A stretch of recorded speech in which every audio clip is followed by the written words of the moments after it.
akan menggelar pilkada serentak, yaitu Bantul, Sleman, dan Gunung Kidul. Kita akan membahasnya lebih jauh, Tribuners, tentang persiapan jelang pilkada 2020 nanti. Dan saat ini di studio Tribun juga sudah ditemani oleh narasumber kita, Ketua KPU Bantul, Bapak Didik Djoko Nugroho. Selamat siang, Pak Didik. Selamat siang, Mbak Nori. Masih semangat ya, Pak ya? Semangat, siang-siang hari ini. Oke, Pak Didik, pilkada 2020 berlangsung pada 23 September 2020 ya, berarti artinya sebentar lagi. Nah, sejauh ini Pak, kalau di Bantul sendiri persiapannya sudah sampai mana nih Pak? Baik, terima kasih Mbak Noris. Jadi untuk persiapan pemilihan Bupati dan Wakil Bupati Bantul, di kami memang sudah ada beberapa tahapan yang berjalan, begitu. Satu hal yang kemudian sudah kita laksanakan beberapa waktu yang lalu, misalnya pembentukan penyelenggara pemilu ya, atau pemilihan di tingkat kecamatan. Ini sudah kita lakukan sejak beberapa minggu yang lalu, dan minggu-minggu ini atau hari-hari ini yang sudah kita lakukan adalah mengumumkan calon anggota PPK yang sudah kita pilih ya. Memang belum final, tapi kita sudah mengumumkan untuk calon anggota PPK ini 10 besar terbaik berdasarkan peringkat. Nah, kemudian mulai hari Sabtu kemarin sampai dengan tanggal 21 Februari besok begitu, itu kita meminta tanggapan dan masukan masyarakat ya terkait dengan calon-calon anggota PPK. Masyarakat tentunya boleh memberikan masukan dan tanggapan terhadap calon itu. Sepanjang tidak ada masukan dan tanggapan, tentu kemudian kita akan menetapkan calon PPK ini menjadi panitia penyelenggara di tingkat kecamatan yang terpilih, dan kemudian kita akan lantik di tanggal 29 Februari.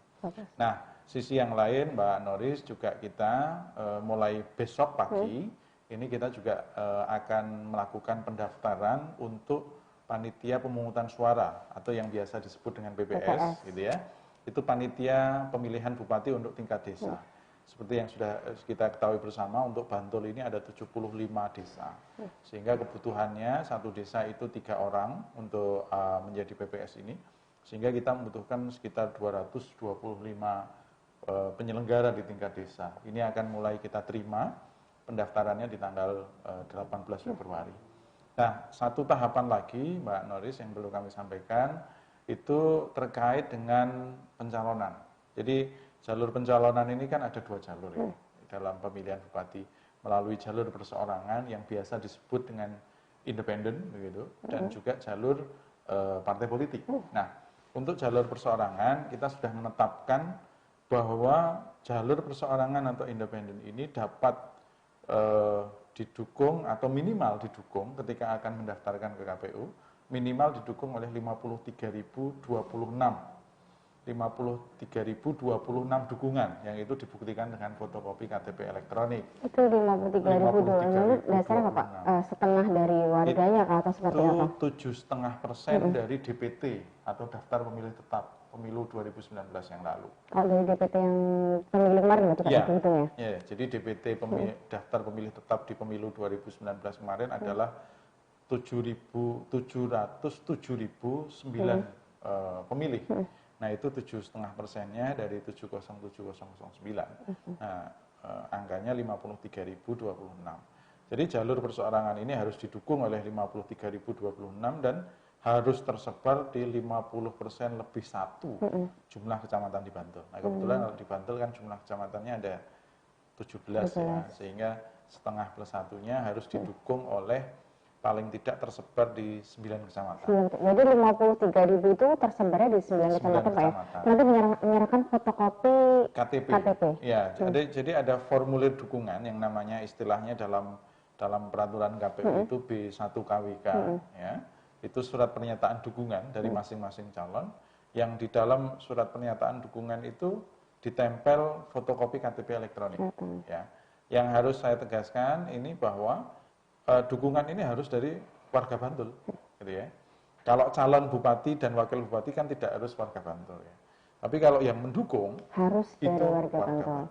Dan tersebar di 9 kecamatan minimal. Pak ya, minimal. Kalau lebih boleh, kurang tidak boleh. Artinya kalau 10 boleh, 11 boleh, tapi kalau 8 nggak boleh. Ya, minimal 9.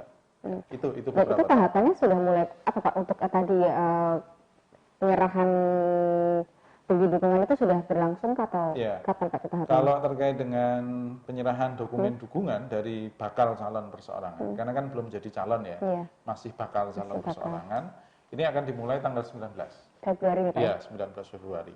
Nah, memang mungkin beberapa hari yang lalu atau beberapa hari ini, bakal calon itu pun kemudian akan mengumpulkan dukungan, mulai mengumpulkan dukungan. Tapi secara resmi kemudian menyerahkan dokumen dukungan itu ke KPU, itu dimulai tanggal 19 sampai dengan 24 Februari. Ya.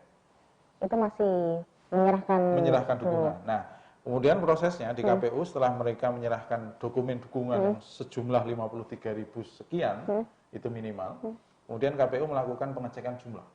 Benar tidak yang bersangkutan sudah mengumpulkan 53.026 dukungan. Kita cek apakah lebih atau kurang begitu. Kalau kurang tentunya mereka harus kemudian menambah begitu ya.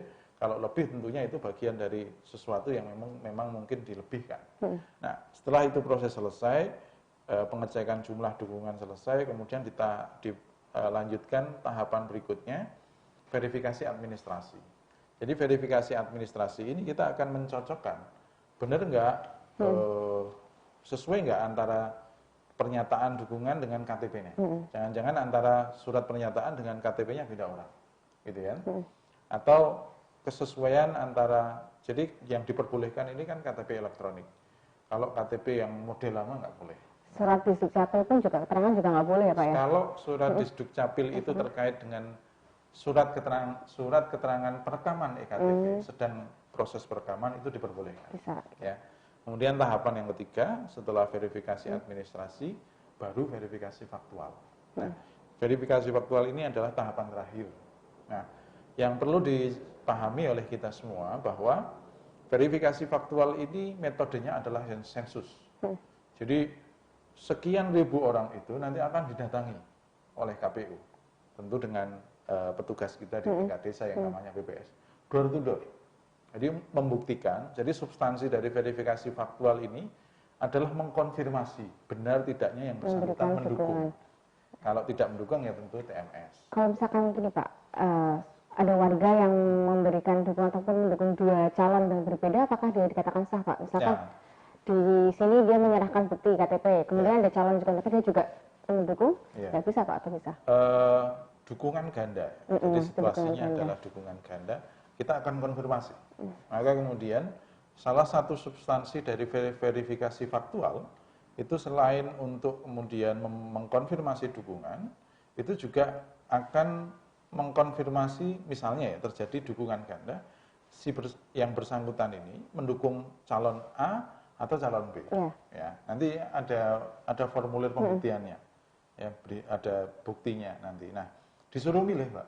Nah, ketika milih A berarti dukungan yang ke B itu akan berkurang. Iya, berkurang atau TMS istilah kita, tidak memenuhi syarat gitu ya. Ketika dukung B berarti yang dukungan A yang TMS. Kayak gitu. Jadi mekanismenya seperti itu. Itu nanti kapan Pak verifikasi door to door itu? 26 Maret. 26 Maret. Jadi 26 Maret selama kurang lebih 2 minggu. Jadi sampai dengan pertengahan April. Ya. Itu nanti yang akan melakukan PPS tadi Pak ya? Ya, PPS yang mulai besok pagi ini akan kita rekrut. Ya memang ini sebuah pekerjaan yang luar biasa ya. Membutuhkan energi dan waktu yang, apalagi waktunya kan kita dibatasi hanya 2 minggu. 2 minggu. Gitu ya. Untuk tahapan yang mulai tadi penyerahan bakal calon 19 Februari itu untuk jalur independen atau jalur perseorangan? Perseorangan Pak ya? Bukan yang jalur partai Pak ya? Ya, bukan. Jadi kalau jalur partai politik ini akan dimulai prosesnya di tanggal 16 Juni. Jadi 16 sampai 18 Juni ini adalah pendaftaran pasangan calon. Tentunya untuk jalur perseorangan yang sudah lolos di verifikasi faktual, itu nanti juga tentunya kan akan mendaftar ya. Mendaftar ke bulan Juni itu tadi. Nah, calon yang melalui partai politik ini tentunya nanti akan melengkapi dokumen begitu ya. Kemudian proses pencalonannya di tanggal 16 sampai 18 Juni. Nah, untuk syarat jumlah partai politik yang bisa mengajukan itu kan 20% dari jumlah kursi yang ada di Bantul. Kalau di Bantul ini jumlah kursinya ada 45 kursi, Mbak. Ya. Artinya kalau kita berhitung 20%, maka 20% dari 45 itu 9. Artinya jumlah minimal dukungan ketika pasangan calon yang akan melalui jalur parpol atau gabungan parpol itu minimal memperoleh dukungan 9 kursi.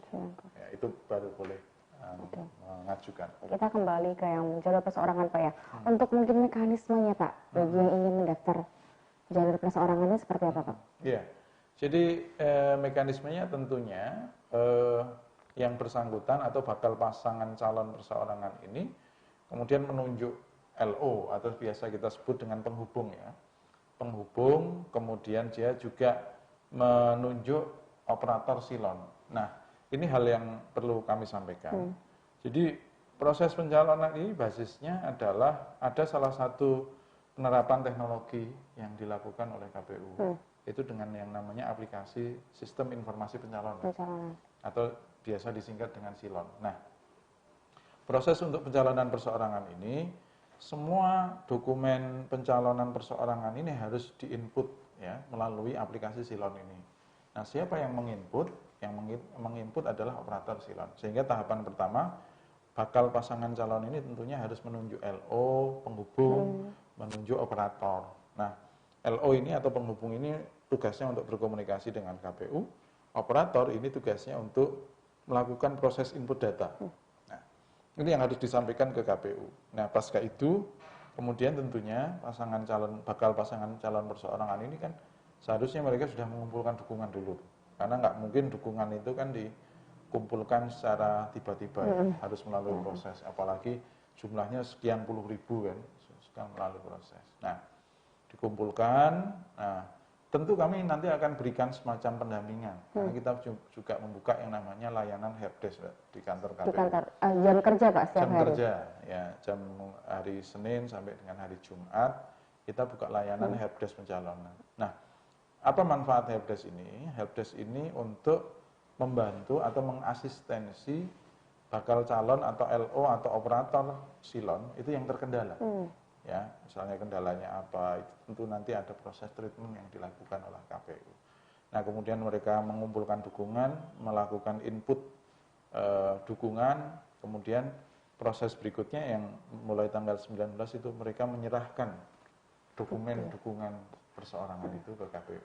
Nah, pasca itu baru kemudian di ranah KPU yang akan menjalankan prosesnya. Oke, kalau misalkan Pak ASN yang ingin mencalonkan di dalam pilkada, prosedurnya juga sama Pak atau bagaimana Pak untuk ASN ini Pak? Ya, ASN, kemudian TNI, kemudian Polri, DPR, itu semuanya harus mundur. Jadi ketika mereka mencalonkan menjadi pasangan calon bupati atau wakil bupati, maka prosesnya harus mengundurkan diri secara tetap, termasuk DPRD atau DPR RI, kemudian ASN itu harus mengundurkan diri. Nah, pengunduran diri ini harus kemudian pada saat penetapan pasangan calon, surat pengunduran diri ini harus sudah diterima oleh KPU, begitu. Jadi memang syaratnya harus mundur. Untuk ASN, kemudian TNI, Polri, ataupun anggota DPR. Kalau nanti misalkan ternyata tidak mundur Pak, apa konsekuensinya dari ini Pak? Langsung digugurkan Pak? Iya, tentu ya. Karena ini kan ketentuan di undang-undang ya, bahwa ASN, kemudian TNI, Polri ini harus mundur. Artinya kan ini bagian dari syarat calon. Jadi kan ada yang namanya persyaratan pencalonan, ada yang namanya syarat calon. Nah, syarat calon untuk TNI, Polri, ASN, DPR itu kan salah satunya memang harus mundur secara tetap, gitu. Bukan cuti. Gitu.